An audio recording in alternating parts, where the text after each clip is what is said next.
bills and recommendations of the Police Accountability Task Force, which was chaired by Lori Lightfoot before she was elected mayor. The task force issued a scathing report that included well over 100 recommendations to reform a badly broken system. Adam served on the working group that developed the task force's key structural reform proposals. So welcome, Adam.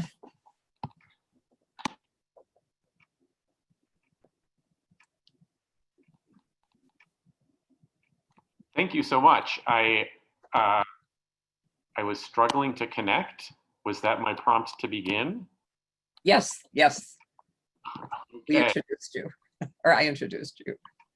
So we're thrilled to have you here. Thank you. I'm thrilled to be here. Thanks so much for this opportunity. My name is Adam Gross. I direct the Justice Reform Program at BPI, which sort of stands for Business and Professional People for the Public Interest. We're a 50-year-old public interest law and policy center focused on racial equity and urban poverty and social justice. And I apologize if this was said already before I was able to connect. I came to policing work somewhat unexpectedly for reasons I don't entirely understand.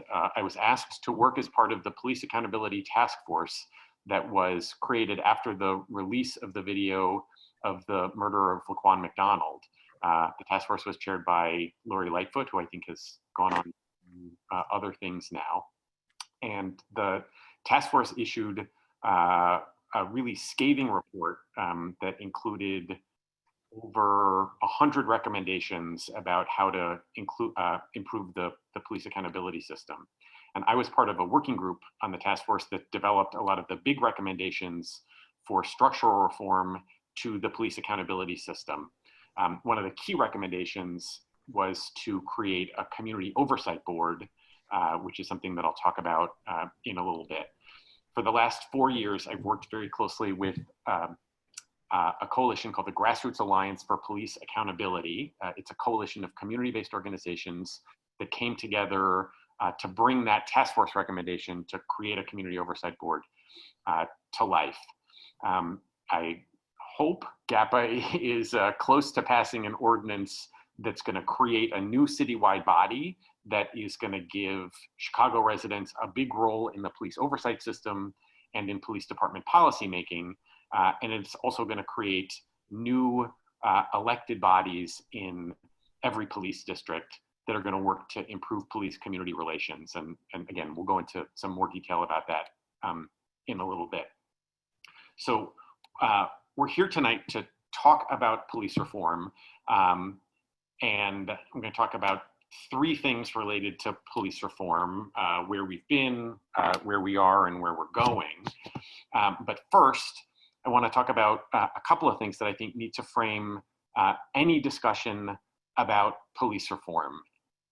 And I apologize if these things are just glaringly obvious to you, but I hope you'll indulge me.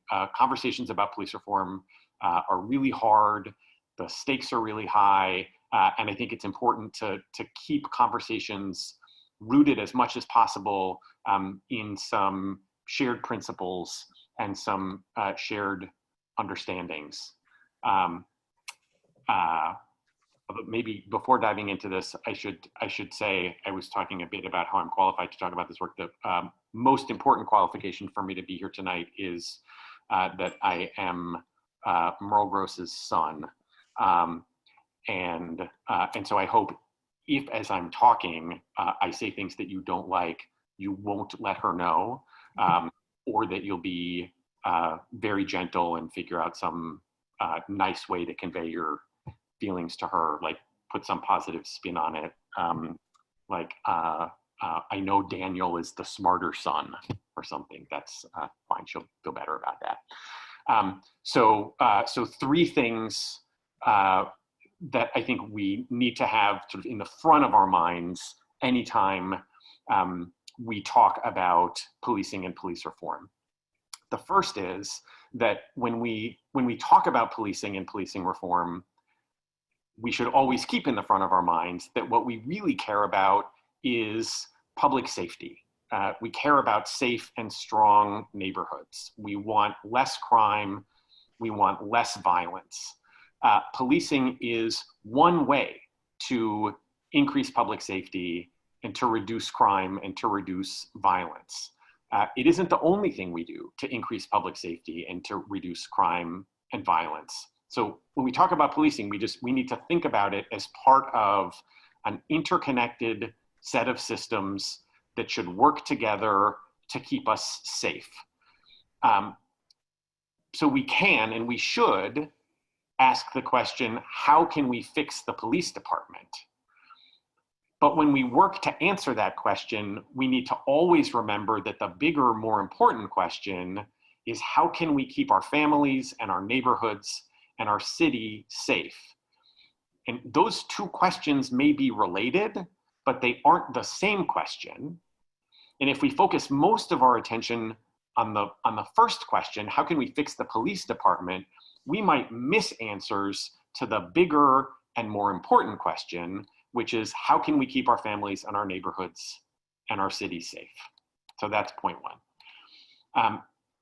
Point two is, if we want to increase public safety, there is nothing that is more important than building trust. When we look at different police reform measures, we always have to ask, what will that do to increase trust? And trust is important because at the end of the day, it's trust that keeps us safe. There is less crime in communities where there is more trust in the police department. I'll give you a couple examples. One way to measure how effective a police department is to see how many crimes result in someone getting arrested. So in Chicago, most murders and almost all non-fatal shootings go unsolved. You don't know who did it. No one ever gets arrested. So for homicides in Chicago, good data from a couple of years ago, if you look at all of the homicides in 2017, and data for recent years aren't terribly different, of all the homicides in 2017, there were arrests in 17.5% of the cases. So if you killed someone in Chicago in 2017, there's a better than 4 in 5 chance that you wouldn't get caught. Now in Los Angeles in that year, the rate was 73%. In New York that year, it was 85%. The numbers are even worse when you look at non-fatal shootings. Someone gets shot but doesn't die. In Chicago, in most years, less than 10% of the non-fatal shootings result in someone being arrested. And in many years, it's about 5%. So that's true for a lot of reasons. In LA and New York, they have more homicide detectives per capita than Chicago does. They do a better job of hiring and training and supervising them. But if you talk to homicide detectives, they'll tell you that a huge part of the problem is lack of trust. That if people don't trust the police, they don't talk to the police. And if people don't talk to the police can't solve crimes. And of course, since we're talking about public safety, it's not just about solving crimes. We don't just want the police to solve crimes. We want to stop crime. We want to stop violence before it happens. And that's fundamentally about trust too. So I know a couple of weeks ago or months ago, or I don't have any sense of time anymore, days ago, years ago, you had Eddie Bocanegra speaking to you. Lots of Eddie's work is about stopping violence through street outreach workers, people who do violence interruption. It's one of the best tools that we have for stopping violence. Now, violence interrupters aren't police officers. In fact, many of them have been on the other side of the law, but they have what many police officers lack, which is trust. They're in relationships with people who are more likely to kill or be killed. And it is because of those trusting relationships that they get information about problems that could result in someone getting hurt or getting killed. And they're able to step in and try to reduce the tension. So they use that trust to save lives. They make the city safer. And the reason they're able to do it is trust. They're doing a job that police officers used to do. It's a job that police officers still do to some extent, but police officers can't do it very well anymore because so much of that trust is broken down. So when we talk about any particular police reform, including some of the things that I'll talk about later, we talk about increasing public safety. We should always be asking the question, what is that specific thing going to do to increase trust? Or is it something that might do the opposite? Obviously, decreasing trust is terrible, because more than anything else, that's what's missing now. More than anything else, trust is what we need. So third point, again, glaringly obvious, and apologies for stating the glaringly obvious. It is impossible to talk about policing without talking about race. We can't have this conversation without noting that most Black and white Americans live in almost entirely different social worlds. And police misconduct and police violence are concentrated most of all in Black communities. It's concentrated in the same communities where unemployment is higher, where income is lower, where high school and college graduation rates are lower, where the incidence of almost every healthcare problem is higher, where life expectancy is lower, and on and on and on. And we created this world. So our laws and our policies constructed a divided society. So legalized slavery, Jim Crow laws, racial zoning restrictions, redlining, the federal highway program, the urban renewal program, exclusionary zoning, segregated school districts, and on and on and on. All of these things created the divisions that continue to tear us apart today. Our laws, our policies, our collective social actions have concentrated disadvantage in predominantly Black neighborhoods. They've concentrated opportunity in predominantly white neighborhoods, and they've restricted access for Black folks to the predominantly white communities that offer the best opportunities. And because of this separation, there are big differences in the day-to-day experiences of Black and white people. And what's more, throughout our history, we have used police to maintain the social division and the physical separation. So it's not surprising that today, when we talk about policing, people, especially in Black communities, are inclined to connect the dots from the early use of police patrols to capture fugitive slaves, to Jim Crow era police departments that permitted or even encouraged lynching, to Arkansas state troopers who blocked Black kids from segregating schools in Little Rock, to Alabama state troopers who released attack dogs and clubbed people who were marching for voting rights in Selma, to the Chicago police officer who shot Laquan McDonald 16 times, who paused after he fired the initial shots and then unloaded the rest of his cartridge into that young man's body as he lay dead or dying in the street, to the Minneapolis police officer with his hands in his pockets and his knee on George Floyd's neck. People see a connection between these things, and they link police officers today, both to that present, obviously, and to that terrible history. So that's the frame. Now let's talk about where we've been and where we are and where we're going.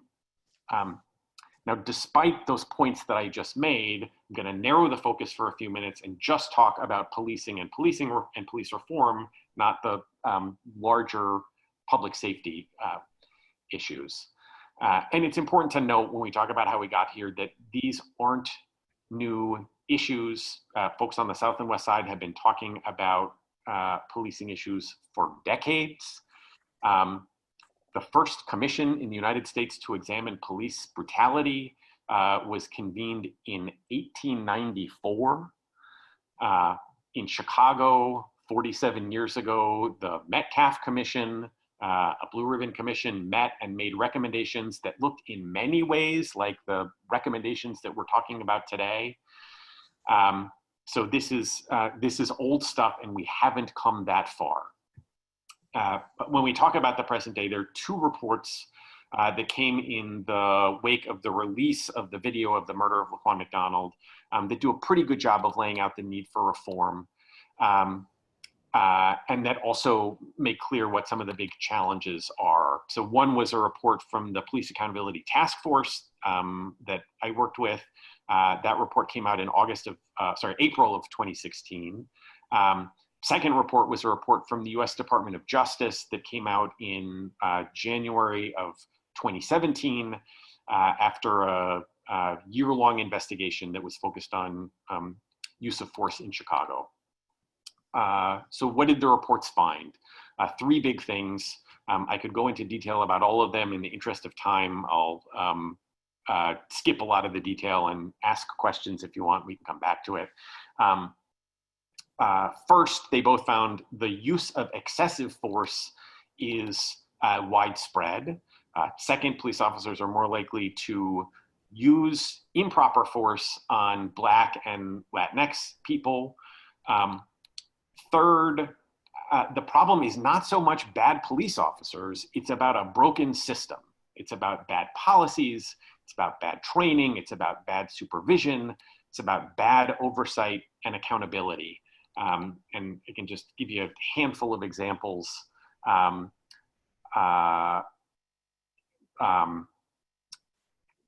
In each of those categories. We talk about bad policies. A huge number of bad police interactions involve people who are running away from the police. Sometimes it's people being chased, people who are running away because police officers are running after them, not because they were initially suspected of anything. But lots of people who are shot by police are shot while they're running away in what's called a foot pursuit. Chicago Police Department basically doesn't have a foot pursuit policy, doesn't give clear direction to police officers what to do when they are running after someone on foot. That's not true of many other police departments. We shouldn't be surprised that lots of the foot pursuits in Chicago go badly. Bad training. Police officers get crummy training and they don't get enough of it. It's like the food is terrible and the portions are too small kind of thing. At the time the Police Accountability Task Force report and the DOJ reports were released, once police recruits finished their initial training and joined the police force, over the rest of their careers, which could last 20, 25, 30, 35 years, police officers got almost no additional training. That's changed now, but it was true at the time of the reports. And at the time those reports were issued, police officers got almost no training in how to engage with people in mental health crisis. And that's true even though a very high percentage of police calls are about people in mental health crisis. Far too often those encounters end badly, and there are all sorts of special things that you should do if you're a police officer and you're engaging with someone who's in mental health crisis. Police officers just weren't getting that training. Another huge problem, bad supervision. Department of Justice says there should be like one sergeant, one supervisor for about every 7 officers out on the beat in Chicago. In Chicago, the ratio is usually way higher. Sometimes you've got one supervisor for every 35 officers. So we just don't have people in place to provide the kind of supervision that we have. And also the people we have providing supervision are generally doing a very bad job providing it for a bunch of other reasons we could fill a night talking about. Another gigantic issue is bad oversight and accountability. This has gotten a lot of attention in the wake of those reports. Both of the reports found that the accountability systems are broken at pretty much every step. And as a result, police misconduct is almost never punished in Chicago. So at the time the Police Accountability Task Force report was released, for example, we looked back over 10 years of investigations of police misconduct. During that time, there were a little more than 10,000 allegations of excessive force, and there were findings against police officers in 130 of those more than 10,000 cases, in just a little more than 1% of all the cases. Hard to imagine that about 99% of those allegations were bad allegations. So our systems for investigating and punishing are just broken in lots of different ways. One huge impediment to investigating and punishing officers is police union contracts. There are all sorts of ways in which police union contracts make it harder to investigate and harder to punish. I know someone asked a question about that we'll turn to in a little bit and can get into that in more detail. Thank you, Beth.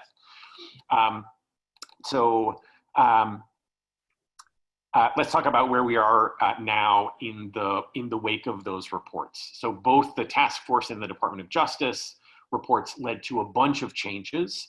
The biggest change is probably a consent decree. So it's a legally binding agreement between the police department and the Illinois Attorney General's office that's enforced by a federal court.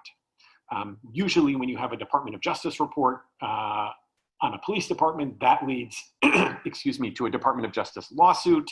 That lawsuit leads to a consent decree between the Department of Justice and the local police department. With the Department of Justice investigation in Illinois, it issued its report. A few days after it issued its report, Donald Trump was inaugurated. His Department of Justice basically announced that they were not in the police reform business and they weren't going to do anything in Chicago or anyplace else. So then Illinois Attorney General Lisa Madigan brought a federal lawsuit based totally on the Department of Justice report and got the same kind of legally binding agreement that the Department of Justice would have gotten. So same thing going into federal court, same thing overseen by a federal judge. So you don't have all the resources of the Department of Justice, but may get similar outcomes. The consent decree is a giant document. It's about 200 pages long, includes hundreds of things that the police department has to do over the next number of years, and it should bring about some giant-sized changes. Again, I will spare you the detail in the interest of time.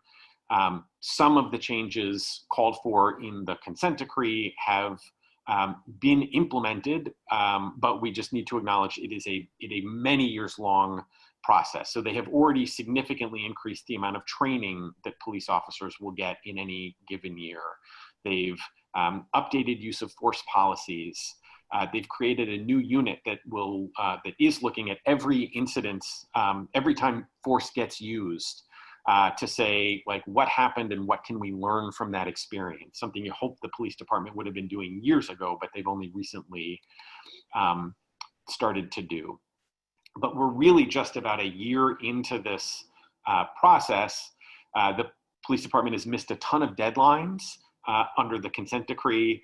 The truth is that's not really unusual with consent decrees. You have consent decrees because things are really broken. So change is really hard at the beginning when a lot of what you're doing is kind of putting the infrastructure in place on which you can build reform. So there is a little bit of progress so far, but consent decrees in other jurisdictions have been very effective. Oftentimes it takes 3 or 4 or 5 years before you start to see meaningful change, and sometimes 10 or 15 years or more before you see really substantial change. So we're turning around a gigantic problem. We should be troubled by the lack of progress so far, but we also shouldn't be surprised. It's not unusual. There are also a number of big changes that have been implemented based on recommendations from the Police Accountability Task Force. One is we got rid of this body called the Independent Police Review Authority. That's the body that investigates the most serious allegations of police misconduct and makes recommendations about how officers should be punished. And that was replaced with a new body called the Civilian Office of Police Accountability, or COPA. They've made a lot of changes that are making a difference so that investigations are better, move more quickly, or more transparent. There's still a lot of problems, and that's going to take a long time to fix too. We've also created a new function within the City of Chicago's Office of the Inspector General. So Joe Ferguson, Inspector General, has a new function in his office that is focused entirely on the police department and the oversight agencies. And it's supposed to be looking at how well the police department and COPA are working, and it's supposed to make recommendations for improvement. And that's a good structural change that can help drive reform over the long haul. So where are we going? What does the future hold? As I said, we still have a very long way to go. There's a giant amount of work to do to enforce the consent decree, lots to do on use of force policies, improving training, improving supervision, the whole disciplinary system. And ultimately, we need culture change within the police department. Consent decrees in other jurisdictions have helped a lot to bring about culture change, but it takes a long time. It involves developing an entirely different mindset about how to be a police officer. And that needs to be reinforced with hiring that needs to be changed, with training that needs to be changed, with supervision that needs to be changed, with a promotion system that needs to be changed. And some of that, I mean, one thing that consent decrees do is they sort of put new systems in place, and then new people come into departments subject to those new rules and those new policies. So some of this is just about making generational change in a police department, and that obviously takes a while. So before we turn to questions, I just want to spend a little time talking about one piece of the unfinished business from the Police Accountability Task Force, and that's the work that I've been focusing on with the Grassroots Alliance for Police Accountability to create a community oversight board. And to talk about community oversight, why it's important and sort of what it means, I just want to highlight something that is implicit, I think, in the Department of Justice report, in the consent decree, and the Police Accountability Task Force report and recommendations. And it's that in the past, when we've thought about police accountability and police oversight, we've thought about it too narrowly, that most of what we've done in the world of police oversight and accountability is we have focused on punishing police officers for misconduct after it's occurred. Now, that is super important work, and we need to do it a lot better, but it's not enough. The oversight bodies that we've had in the past don't work in any way to change the system that consistently produces bad outcomes. And going forward, we can't wait for lawsuits and consent decrees to bring about systemic reform. We need to think about building the infrastructure that is going to produce and sustain systemic reform. We need to sort of institutionalize the work of the consent decree even after the consent decree is over. We need systems in place to say, how can we be putting better policies in place and putting better programs in place, thinking about these big questions. How do we hire? How do we train? How do we supervise? And so on. And how do we institutionalize that? And then connect that idea to what I was saying before about trust, that this is about building trust. It's also, building trust is also about changing the relationship between the police department and the communities it serves. And so in order to do that, a big recommendation of the Police Accountability Task Force was that you create this civilian oversight body so that that work of identifying and pushing for systemic reform lives outside the police department to ensure community engagement in the process and to build a place to change the relationship between the police department and the communities it serves. People need to be just deeply engaged in that work. And it's interesting to think about just the difference between police departments and like everything else that government does. In pretty much every other area of government, we all have a say in how the rules get established, how regulations get set, how policies get made. Police departments are really unique in how undemocratic and untransparent they are, how undemocratic and untransparent policymaking is. We basically leave police departments free to regulate themselves, and we only come in after something has gone wrong. What we really need in police departments, just as we have in other areas of government, is we need policies and reform plans that reflect public values and community values and that are informed by our experiences. And we have much more open and transparent and engaged processes other places because we think that when we have a more open process with more public engagement, we get better policies and we have more trust in the systems that we create. Those systems are more legitimate. Now, I know a lot of that might sound sort of like idealistic mumbo jumbo, but it means something that's really concrete and potentially transformative. And there are examples of it around the country that we can get into later. But I'll tell you specifically now what's being proposed for this community oversight board, and then we'll move to questions. It's to create a two-tiered system. First, a citywide body that's going to have some key powers that we'll talk about. And then elected bodies, 3 people who will be elected in each police district to help kind of drive change at the community level. So let's talk about the citywide community commission. What's it going to do? It will nominate people to serve as police superintendent, head of COPA, members of the police board.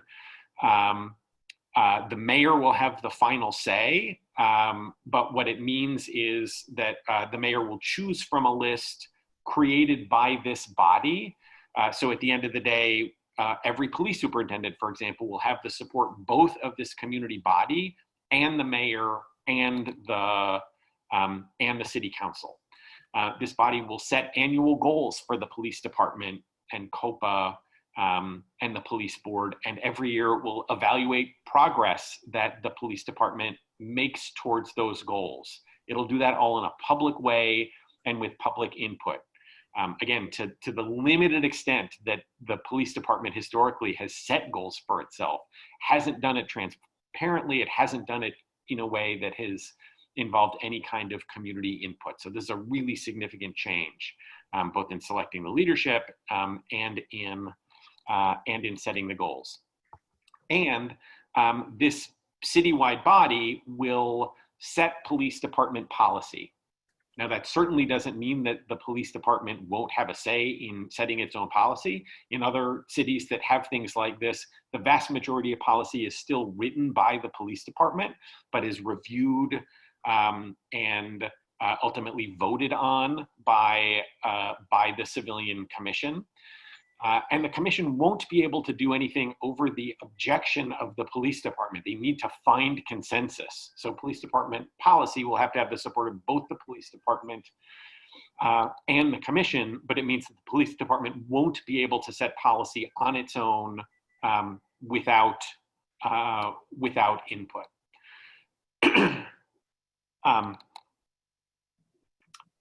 let's talk now about what will exist within each police district. Again, 3 elected representatives. They'll have regular meetings within the police district, open to anyone who wants to participate. A big part of their job will be bringing people out to participate, trying to expand participation. And their whole role is about building better relationships between the police department and the community at the district level. So they'll sort of create a place in each police district where residents can raise and work to address concerns about policing in that district. They'll work with the police department leadership to make sure that those concerns are shaping the police department's priorities and behavior in the district. And they'll also connect up to the citywide commission that we talked about and act as sort of the eyes and ears of the commission, help the commission to understand what's actually going on the ground and help the commission to set its priorities. So that proposal is before the city council now and is the subject of vigorous debate and ongoing negotiations with the mayor's office and aldermen. I am going to look at questions now. What do I think about the new police chief? Short answer, too early to tell. Last couple of weeks haven't been wildly encouraging. He did some impressive stuff in Dallas. He has a very hard job. I'm concerned but open-minded. Who is on the community oversight body? How do people get appointed? Great question. These district councils, the bodies that will be elected within each police district, will have a process for nominating people to get onto the oversight body. There will be an open application process. Anyone can apply. There are pretty rigid criteria for selection, which the district councils will apply. District councils will then give names to the mayor, give sort of a short list. The mayor will choose, and the city council will have to vote on the mayor selection. So again, you wind up with a commission that has both community support based on the input of the district councils, the mayor support, and the city council. How effective is screening before a person gets into the police academy? That is a question from Merle Gross. Question. Great question, beautiful person. Screening is not very effective. I mean, and for all sorts of reasons. One thing that is staggering but true is how little of policing is rooted in actual science. We understand very little about what it takes to be a good police officer. Police departments tend to hire a lot from out of the military. There's a sense that people in the military have similar kinds of training. They know how to do guns. They're accustomed to that kind of hierarchy. Notion is they'll make good police officers. Well, there's a lot that we need police officers to do now that military training maybe isn't very good for. So a lot of the stuff that we valued in the past isn't obviously helpful when hiring police officers. We know less about what is helpful. So there's screening, but the screening isn't so much rooted in science. Are there communities in Chicago where greater trust has been developed? Yes, to varying degrees. I mean, there are some communities in Chicago where trust isn't as broken. There are communities in Chicago where trust has been broken and good work has been done recently to build trust. There's some interesting pilot programs in a couple of districts, mostly on the west side right now, that are all about getting police officers out of their cars and having to spend less time responding to calls so that they can build relationships with people on the ground. anyone over the age of like 25 will say that's what police officers used to do, and it's true, and it worked better then. We're now sort of shifting back to that model, but we're having to recreate that that system, and we're finding, guess what, it works a lot better. Are all police departments set up like this, holding so much regulatory power? Yes. Pretty much. They're very limited examples. There's a very active civilian oversight body in Los Angeles, a newish one in San Francisco. So the one in Los Angeles has been around for about 100 years. San Francisco has one that's newer. Seattle's been doing it for a while. Detroit has done it for a long time, but not well.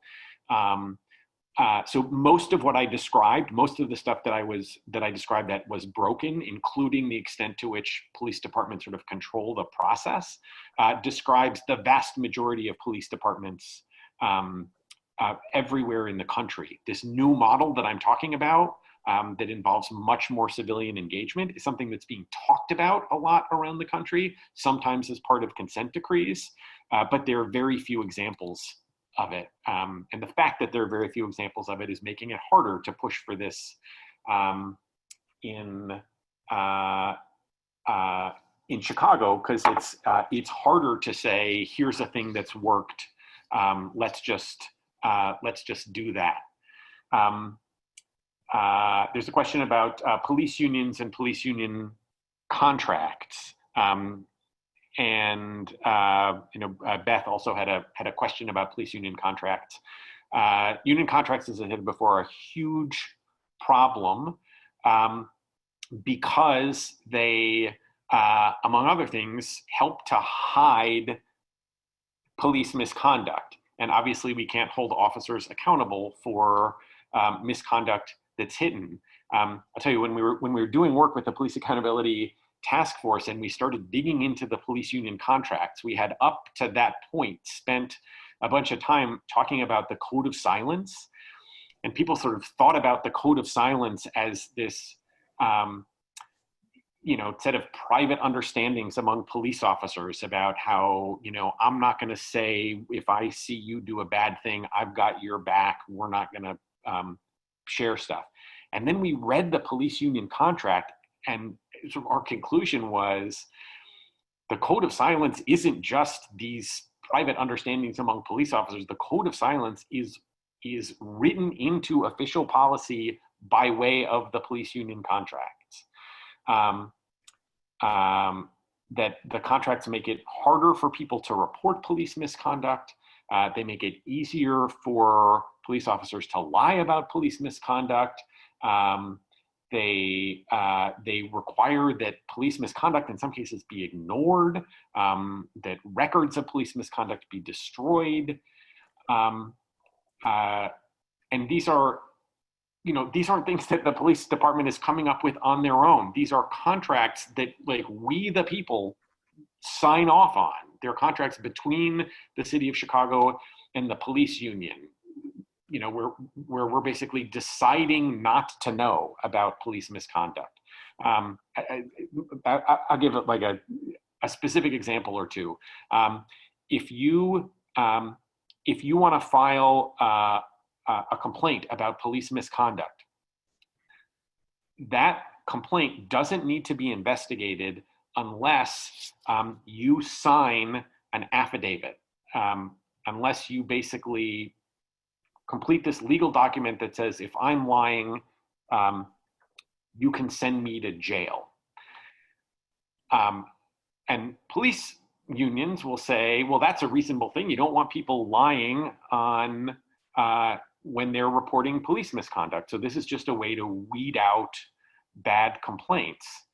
Now, the problem is, if you look at the whole justice system and think that it is rigged unfairly against you, you might look at that thing that says, if I lie, I can get sent to jail, and think, maybe I'll get sent to jail even if I'm telling the truth, because I'm not sure that the system is on my side. So you might not want to sign that affidavit. In fact, about 40% of complaints about police misconduct get thrown out because there isn't a signed affidavit.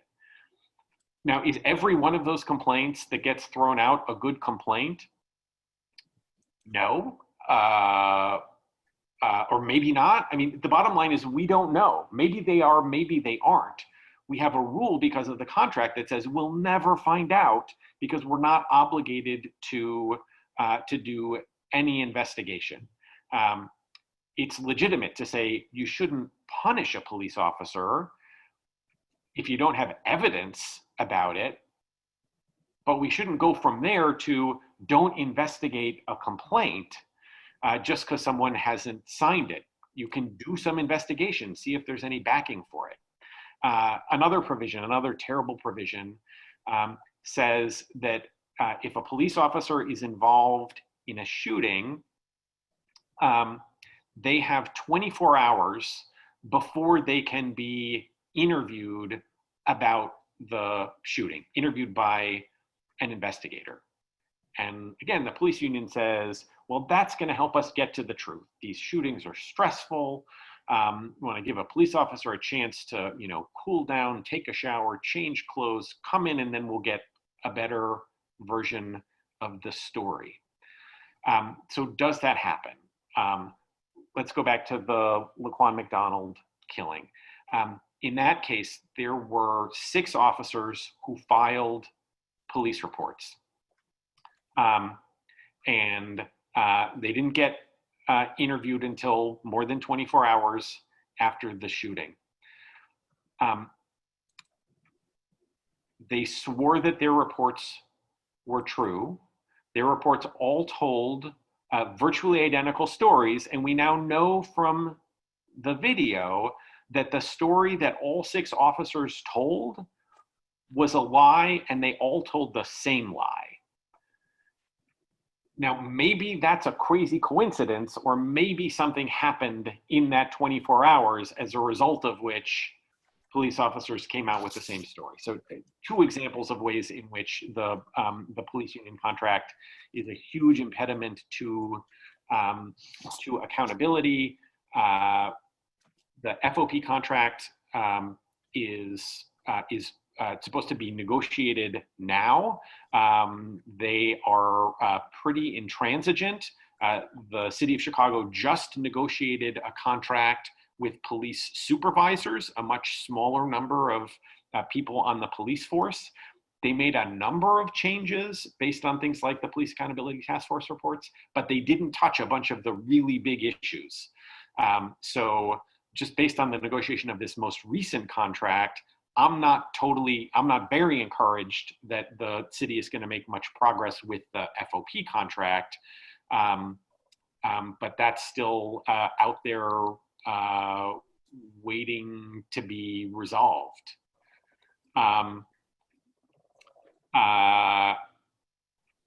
I see a question from Carol Levine. The citywide commission is appointed by the mayor, not elected by the people.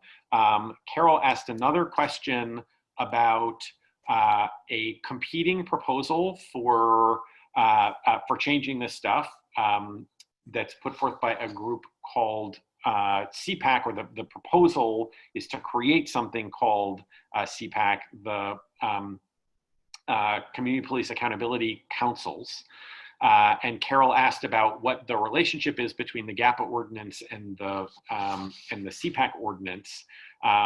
One that she notes is that the citywide commission in the GAPA proposal would be appointed by the mayor, although the mayor could only choose people who are nominated by these elected district councils.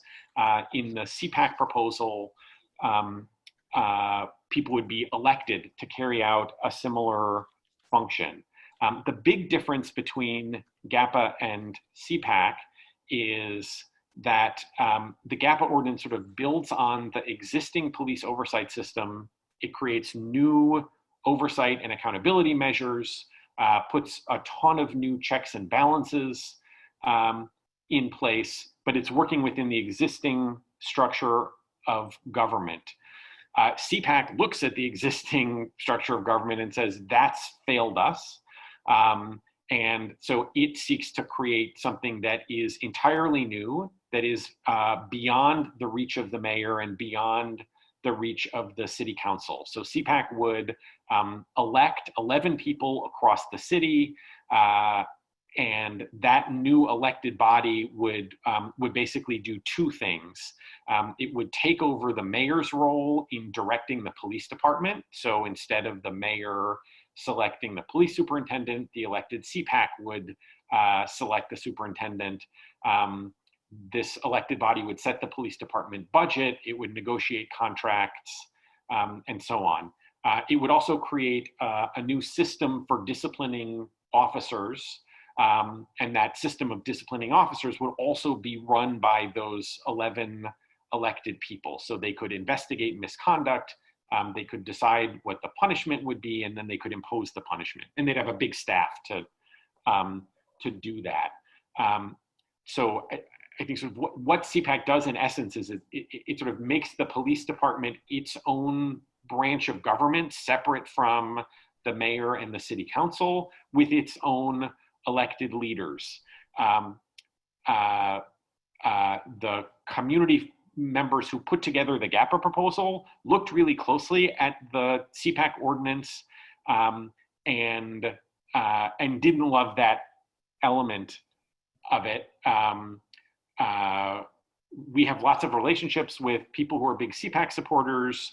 We're all trying to accomplish the same thing, but they're different visions. And the GAPA concern about the CPAC approach was the CPAC approach is sort of rooted in this notion that that our elected leaders have failed us so far, that the mayor hasn't done a good enough job, city council hasn't done a good enough job overseeing things. The solution is to have another set of elections. And GAPA folks weren't confident that if you just have a new set of elections, that this elected CPAC is going to do a better job than the folks that we've elected so far. They felt like the problem is we haven't held the mayor accountable. We haven't had good tools for holding the police department accountable. We haven't had good tools for holding the investigative bodies accountable. And so that's what needs to be put in place. I feel like I should yield time to anyone on the call who wants to make the case for CPAC. They're just different views. There's some other significant changes, including that a big focus of the GAPA proposal is on these district councils and work that will happen to improve police community relations at the district level. That's not so much a component of the CPAC ordinance, which is focused more on sort of setting the rules and imposing discipline. Let's see. Other professions require continuing education every 2 years. Could this be implemented for the police profession? It's basically happening. There, as part of the consent decree, there are lots of new requirements for a lot of annual education for police officers. So the answer is effectively yes, and that's getting started. Carol asks, can you speak about the exit of many of the grassroots groups from support for GAPA and more alignment with CPAC? I have not seen more alignment with CPAC. The CPAC is organized in a different way than GAPA. CPAC is very broad, a ton of people. There's an incredible amount of organizing that went into that work in support of CPAC. The CPAC ordinance itself was developed by a tiny number of people without community engagement. The GAPA process was very much about engaging a ton of community in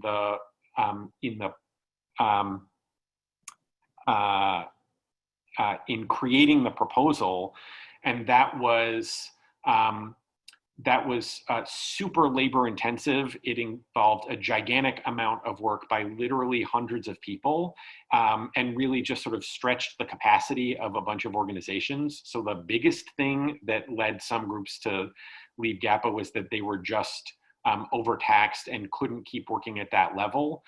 We're continuing to work with many of those groups.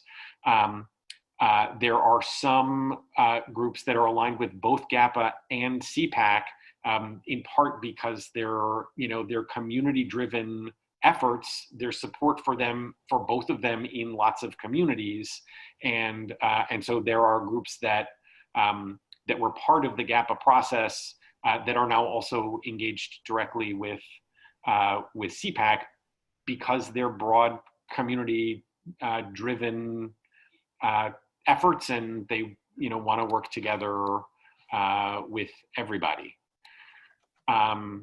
Someone asks, what do I think of community policing? I think community policing is a very broad idea that is not implemented in a thoughtful way most places, certainly in Chicago. And a big part of transforming policing in Chicago is going to be about transforming community policing. Right now, community policing is sort of a department within each police district. So there are community police officers, and in a lot of communities, particularly on the South and West Side, you can talk to folks about community police officers, and they'll know who the community police officers are, and people will say things like, yes, the community police officers are the ones who don't try to bust my head, and the other police officers bust my head. Community policing needs to be a philosophy throughout the police department. Every police officer needs to be a community police officer. We need to think totally differently about how police and community members engage. Now, that doesn't mean you can't have specialization within the police department, but we shouldn't think of community policing as a thing that some small percentage of police officers do. That should be the job of all police officers who are engaging day to day with people in our communities. Are GAPA and CPAC leadership working together to find ways to move this forward with fewer delays and fewer conflicts between the two groups? I am unhappy to say the answer is yes, and that CPAC has basically walked away from the process. There was an effort with a bunch of aldermen who were CPAC supporters, who wanted to bring the groups together and saw lots of overlap, and wanted to see if there was some way to sort of merge the ordinances and bring people together. And I don't think I'm telling tales out of school, and CPAC supporters would back this up. CPAC supporters weren't interested in making any changes to their proposal or aligning in any way. So actually, after months of effort, that's sort of fallen apart, and the aldermen in particular are very frustrated about that, as are, I think, a lot of the community folks who hoped to get to, who would much prefer to move forward in a unified way, rooted in shared goals and shared understanding. So I wish that weren't true, but that is.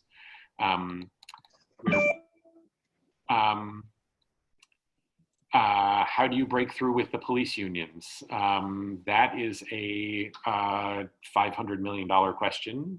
$500 million being roughly what we spent over the last 10 years settling police misconduct lawsuits, about $1 million a week. The police union is, I think, does great harm, and our elected leaders, at the end of the day, enable police unions. You don't get police union contracts without people on the city side signing off. And I would say the experience with the most recent supervisor's contract isn't encouraging. The mayor, to her credit, fought for some changes, but didn't push for some of the most significant changes. And aldermen have gone along. So we at the end of the day need our elected officials to do more, and we need to do more to hold our elected officials accountable on that. What steps can be taken now to bring change quickly? There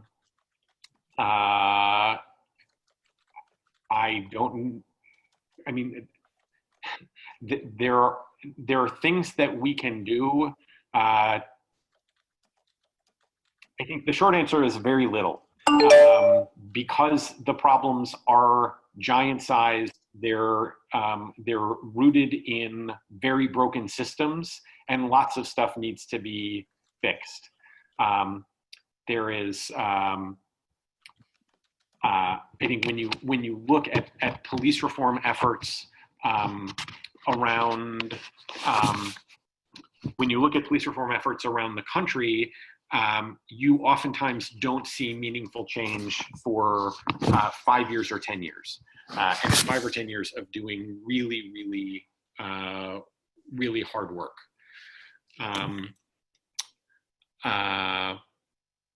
I wish there were easy answers, and there aren't. There is, again, I talked about things like a pilot program in a couple of police districts now that is working to change the nature of police community interactions. And the early indications are that that is working very well. That's something that can be rolled out to more districts, and programs like that can show some meaningful change in the near term. So that is a program that is going to be rolled out to more places.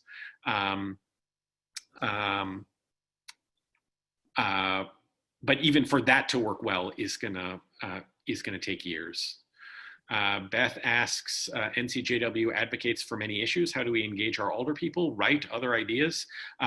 Yes, all of that. If you love CPAC, reach out and encourage aldermen, or demand that aldermen call the CPAC ordinance for a vote or hold hearings on it. If you like the GAPA proposal, say the same thing. If you're concerned about police union contracts, raise your voice about those things. I think there will be some efforts in Springfield next year to make some changes to state law that will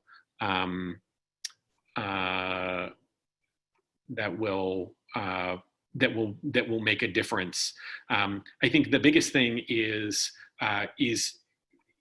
engage regularly with aldermen and the mayor's office on this issue. Our elected leaders have failed us, and they failed us for decades, and we have allowed them to do that. They will continue to do it until we hold them accountable, either by making them act differently or by not reelecting them if they don't act differently. So we need to be advocating for these changes the way we advocate for anything else in city council and in public. Do I see this as a problem of a few bad cops or a systemic problem? I think it's not quite either or. I think it is both a problem of a few bad cops and a systemic problem. It is for sure a systemic problem. We wouldn't have problems with a few bad cops if there weren't systemic problems that allowed a few bad cops to do the bad stuff that they do. A relatively small percentage of police officers are responsible for a very large percentage of complaints about police misconduct, and they're allowed to get away with it. They're allowed to get away with it. There's also a lot of bad stuff that happens. A lot of the bad stuff that police officers do, let me say that differently. A lot of officers who do bad things are not bad police officers. They haven't gotten the training that they need. They haven't gotten the support day to day that they need. They're not supervised appropriately. We don't identify problems, early in an officer's career that might be addressed. So we fail police officers in lots of ways with these terrible systems, and then they wind up causing harm because we haven't given them the tools that they need to succeed. So yes, bad officers are a problem, and yes, systems are a problem, and we need to be addressing both. All we've done in the past is, almost all that we've done in the past is try to take on the problem of bad officers. Until we address the broken system, there's not going to be meaningful change. I'm surprised I haven't gotten a question yet about defunding the police. Big, exciting issue, which I would be happy to talk about if anyone puts a question up. Please say more about state laws that could help.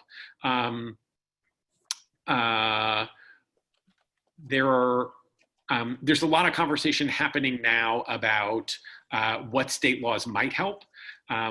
Some of the bad provisions in police union contracts are actually rooted in state law. So there are changes that can be made in state law that would help to change some of the bad provisions in police contracts.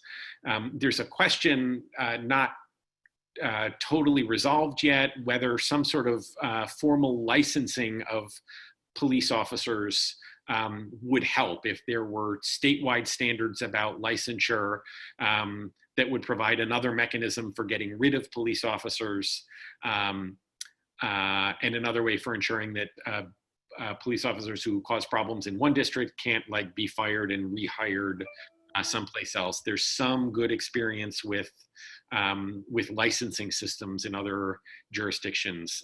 Short answer about state law is there are a bunch of organizations doing a bunch of work now to try to put together ideas about impactful laws that would be teed up for the fall veto session and next year. And so I hope to know more about that, to be part of answering those questions sometime soon.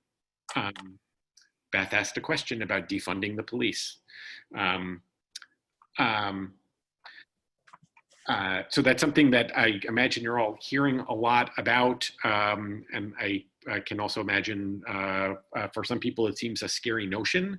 I think defunding means a lot of different things to different people.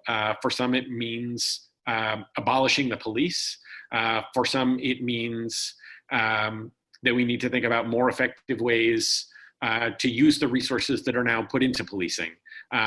We now spend nationwide about $115 billion a year on police departments. And again, if we go back to what I was saying at the beginning about policing versus public safety, if our focus was on public safety, and if someone said you've got $115 billion to increase public safety, I don't know that anyone, including any police officer, would say that all ought to go to police departments. I think one interesting thing about in the discussion about defunding is what people calling for defunding are saying stuff that is very similar to things that police officers have been saying for a long time, which is that police officers are saddled with addressing way too many of society's problems.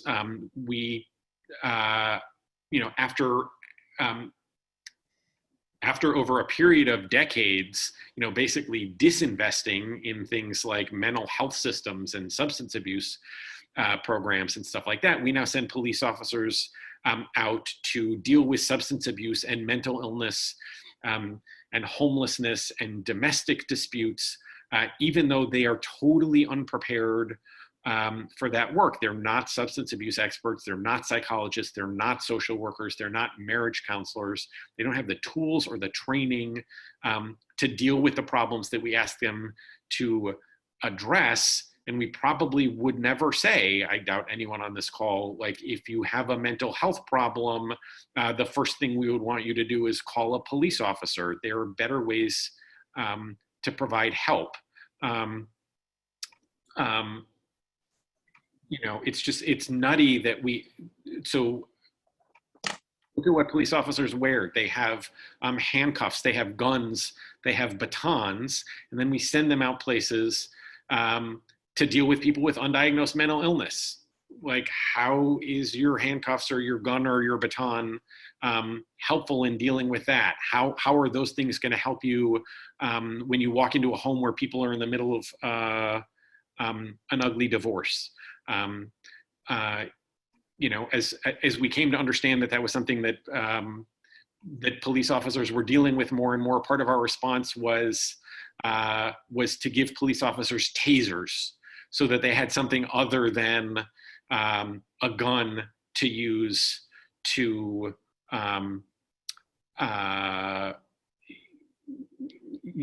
to keep someone down if they were engaging.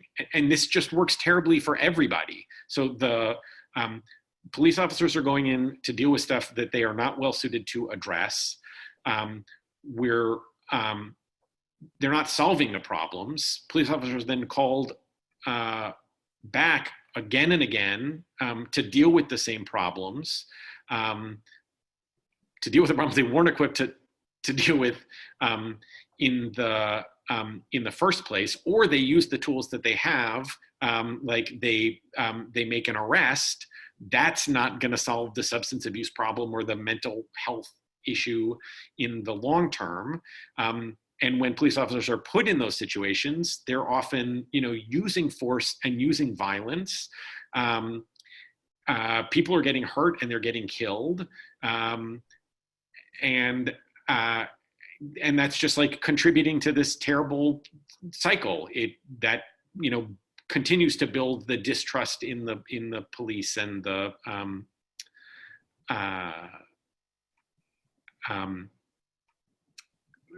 we're just sort of recreating the problems.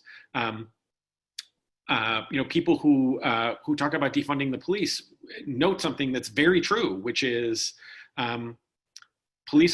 most police officers spend very little time fighting crime, certainly dealing with violent crime.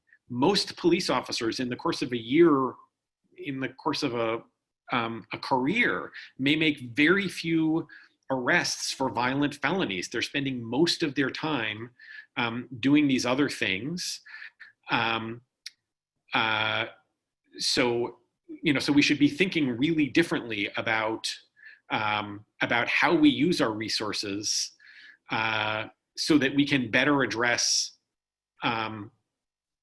those problems. Because when we use police officers, and only police officers, or police officers most of all, to deal with those problems, the costs are really high in terms of lives lost and families broken, and communities damaged. And there are lots of other things that we can be doing that do work, and we know they work. We know some very concrete ways in which investments in other kinds of programs, investments in communities, help to reduce violence and reduce crime. And we're spending nowhere near enough on those kinds of things. So I think people who are talking about defunding the police are raising critically important issues, and that every city, when they think about budgeting, should be thinking about these questions. Again, going back to the question about public safety, if we're saying we're investing our public resources every year in creating public safety, how are we using those resources? Is there an appropriate role for the police department in that? I think most people would say yes. But there's also a role for a lot of other institutions in that, and those other institutions are significantly underfunded. If there's no science in policing, what did the police learn in police academies? Great question. They're learning in stuff that is often rooted in sort of gut instinct. Police officers, many police officers believe that they know what works, and that's what gets taught. Oftentimes, and again, there's been very little research on what works, but when there have been more rigorous studies about some of the techniques that police departments use, more often than not, what that research shows is that police officers' instincts about what works are wrong. So we're teaching stuff in police academies that isn't rooted in research or science, and that's one of the many things that needs to change. People don't resist change, they resist being changed. What has been the level of police involvement in the conversations about transforming public safety in Chicago? Great question. Not enough. And that's been a challenge across the board. It's something that I know just in the limited GAPA context that we've tried to do, and it's really hard because oftentimes police officers don't feel comfortable in any public way participating in these sorts of efforts.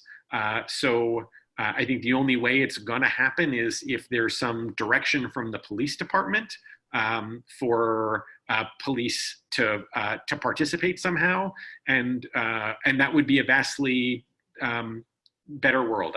I totally agree that sort of imposing change from outside rarely works, and no matter all the challenges in the police department should be more engaged. And I think there's a big role for the mayor's office and the police department in sort of bringing people to the table to work in that way.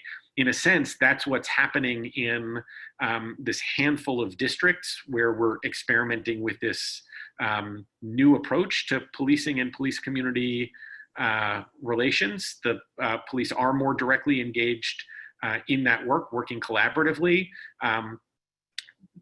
That's what the district councils that GAPA proposes would do. It sets up a place where police and community members can come together to set goals together and make change together, and that is absolutely a big part of what needs to happen. Where are there good models for urban police practices? Depressingly, very few places. There are some places that have made significant change over long periods of time. The Los Angeles Police Department has made some significant changes. I mean, certainly if you compare the Los Angeles Police Department today to the Los Angeles Police Department around the time of Rodney King and Ramparts and some other very high-profile, awful police behavior, they've been dramatically transformed. And in Chicago, we're working to learn lessons from Chicago. From LA. New York has made some significant changes. Seattle has done some good things, but is struggling. New Orleans has done some good things. I mean, it's really hard work, and a lot of these police reform efforts haven't been in place for much longer than 10 or so years, and so they're kind of starting to bear fruit some places. Beth asks about Camden, New Jersey. Camden, New Jersey is another place that's gotten a fair amount of attention recently, where they basically got rid of their city police department, created a new department that was countywide, that allowed them to sort of box out the police union and and there's been much more collaboration with advocacy groups and community members in building up the police department there. I think the experience in Camden has not been as positive as has mostly been reported, but they've done some very good, thoughtful things that we could be learning from. Officers being investigated are often suspended from street duty and put on desk duty. Is that appropriate? It's sometimes worse than that. You know, one of the things we found with the Police Accountability Task Force is that some officers who were suspended and put on desk duty, their desk duty was training recruits in the police academy. So I think some of it might depend on what they're being suspended for. I think officers have a fair point to make, which is if they're going to be disciplined, they should be, disciplined after due process. But until they've gotten some due process and the decision has been made, you can't get rid of them entirely. Does that mean they should be doing police work? Maybe there's some police work that they can be doing. Maybe it would be better if they were doing nothing. That's definitely a problem, and you certainly shouldn't have anyone on desk duty doing anything significant like teaching people. Let's see, I think I may have skipped some questions along the way. Adam, this is just wonderful. Yeah, if you want to take a look through the questions, we'll send them to you. So you could, if you skipped any, we can answer any. Do you want to take a quick scan through the questions and see if there's anything else you'd like to add? There are about 100 questions from my mom, which maybe I should take up over dinner sometime. Someone asked about militarization of police and defunding police. The huge portion of city's budget that goes to the police department. So lots of issues there. There's a federal program that makes it very easy for police departments to get lots of stuff from the military, which it then uses. I think there may be two different issues. One is there may be some very limited set of circumstances in which like military grade hardware is valuable for police who are dealing with some really big problem. I think that sort of stuff is vastly overused by police departments. And it absolutely contributes to the problems that we have. So part of the problem is police departments getting the stuff in the first place. Getting the stuff in the first place wouldn't necessarily be a giant problem if police departments were way more thoughtful about deploying it. And lots of what they deploy should be deployed rarely or never. And in many cities, and we've seen this in response to some of the protests, it gets used, against peaceful demonstrators in ways that only make difficult situations even more volatile. We shouldn't be using military grade hardware to arrest low-level drug dealers when there is no reason to believe that they pose the kind of threat that a military should deal with. Wow. Thank you. One last question. How successful do you think the new Fraternal Order of Police president will be in trying to stop any police reform? Yeah, it's Boy, that's encouraging. heart. We've had a succession of FOP presidents in the last several years. Each one, like from the perspective of reformers, worse than the last. Including the current FOP president, who is the subject of a very large number of police misconduct complaints. So the union is moving in the wrong direction. One thing that gives me, I want to say hope because I don't want to overstate it. The Fraternal Order of Police is made up not just of current police officers, but of retired police officers. Lots of the people on the FOP board are retired police officers, and most of the worst FOP presidents draw a significant amount of their support from retired officers more than current officers. Now, that's not to say that there isn't support for leadership among the rank and file. There certainly is. But there are, I think, more and more officers in the younger ranks who came in for different reasons, who are being trained differently, and who have a different kind of relationship with the FOP. The problem is we could have significant changes within the rank and file as long as there is that FOP leadership. It is that FOP leadership that is doing things like negotiating contracts. So that's going to take a while to change.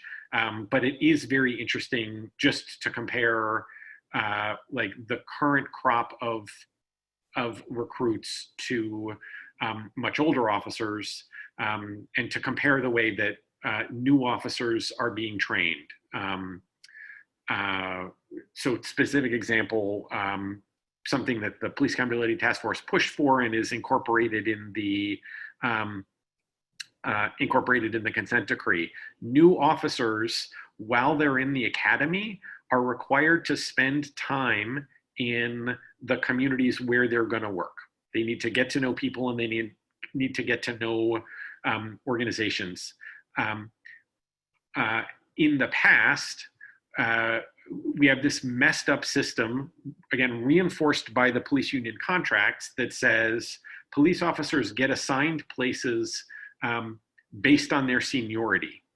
So the most difficult police assignments, which is to say communities with the highest amount of crime, and at the worst times, like working the midnight shift, those jobs go largely to the least experienced police officers. And the most experienced police officers spend most of their time in the places where they're needed least.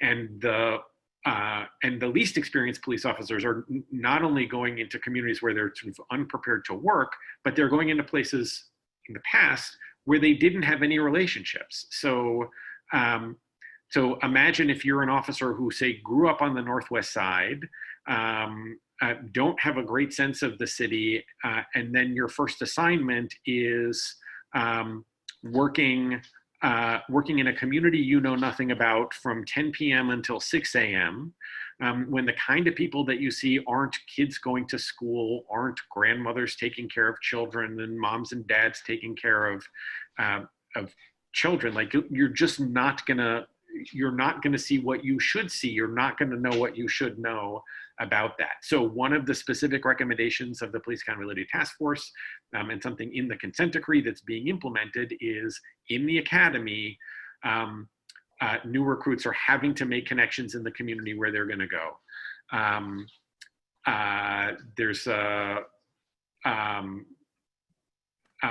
There's a group, some of you may be familiar with My Block, My Hood, My City. Young people who are participating in that program are leading tours of their neighborhoods for police recruits and making those kinds of connections. And officers in the academy are learning things differently. Fascinating story with the most recent round of recruits. All of the new recruits spent a couple of days at the DuSable Museum, DuSable Museum of African American History, learning, among other things, about Chicago's history around race. And they also had all kinds of structured conversations. And at one point, all of the new recruits were asked just to get together in small groups and to talk about what they did when they found out that they had been admitted into the program. They were going to get to go to the academy, and almost invariably, the white recruits said, it was the greatest day of my life. I immediately called my parents or my grandparents or, a favorite teacher, a pastor, whatever. It was like a moment for a great communal celebration. Black recruits who talked about when they found out they got in, a great many of them said at first they didn't tell anybody. And the stories that I heard from people who participated was that the white recruits' minds were blown by this. They just they could not imagine a universe in which this wasn't the greatest thing ever to have happened to you. And it was really meaningful to hear that from a peer, someone who they think of at that point as an equal in their situation. So there are a bunch of different ways in which the police department is starting to be more thoughtful about these sorts of things and building systems in to